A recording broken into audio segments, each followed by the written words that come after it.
January the 17th, 1991. 3 a.m. Iraq time.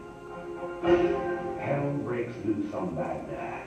The formidable firepower of the coalition, amassed primarily by the United States over the past 5 months, reveals its awesome might. Televisions worldwide start showing images of a supposedly foolproof, high-precision campaign of so-called surgical bombings said to hit nothing but Iraqi military targets.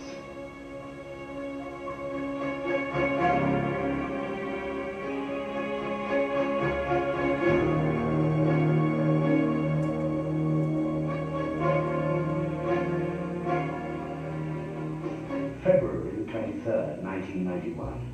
The coalition ground forces start rolling in Kuwait. The Allied offensive gets fast and deep into Kuwait without encountering significant resistance. The Iraqi military Leviathan is nowhere in sight. And the troops still present in Kuwait are simply no match for the modern coalition forces. On February the 28th, 1991, having fulfilled its mission, the international coalition abruptly stops the war against Iraq. The last Iraqi troops are evicted from Kuwait or taken prisoners. Victory is total.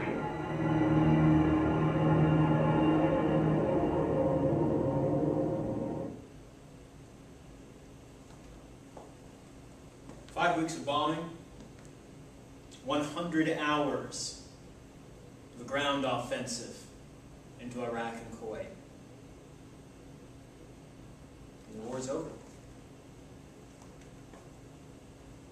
Very relieved, President George H.W. Bush addressed Congress in the evening of the 27th of February, 1991. Let's watch. Mr. President and Mr. Speaker, thank you, sir, for those very generous words spoken from the heart about the wonderful performance of our military. Members of Congress, 5 short weeks ago, I came to this House to speak to you about the State of the Union. We met then in time of war.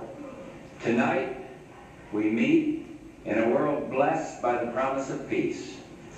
From the moment Operation Desert Storm commenced on January 16th, until the time the guns fell silent at midnight 1 week ago, this nation has watched its sons and daughters with pride, watched over them with prayer. As Commander-in-Chief, I can report to you our armed forces fought with honor and valor. And as President, I can report to the nation, aggression is defeated, the war is over.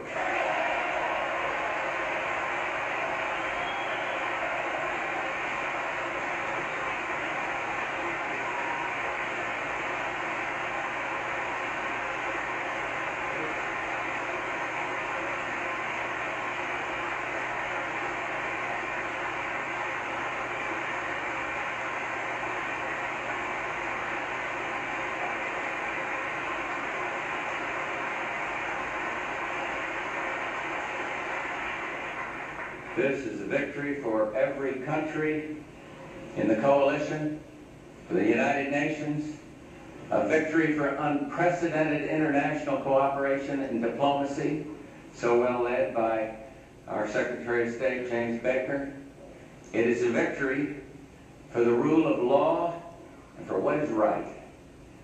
Desert Storm's success belongs to the team that so ably leads our armed forces.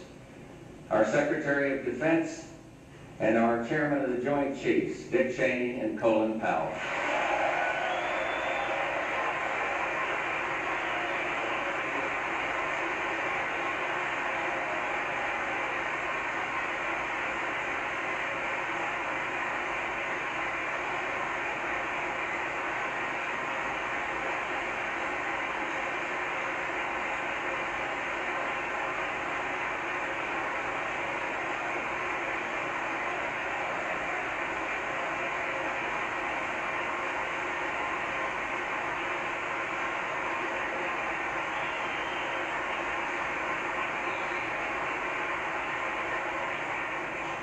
And while you're standing,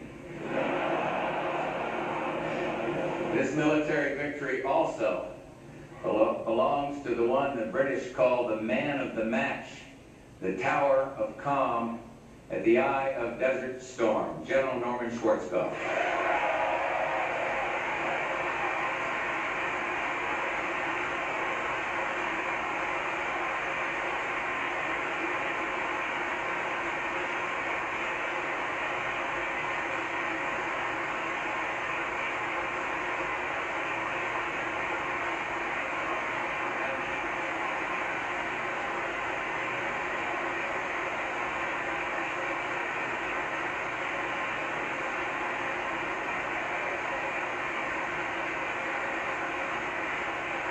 And let us, recognizing this was a coalition effort, let us not forget Saudi General Khalid, Britain's General de la Villiers, our General Joffre of France, and all the others whose leadership played such a vital role.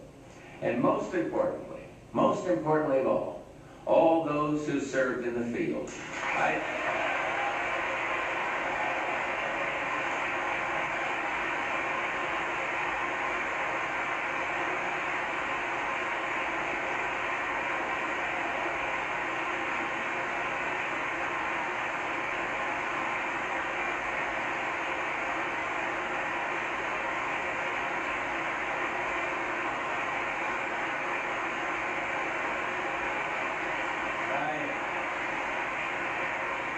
thank the members of this Congress. Support here for our troops in battle was overwhelming, and above all, I thank those whose unfailing love and support sustained our courageous men and women.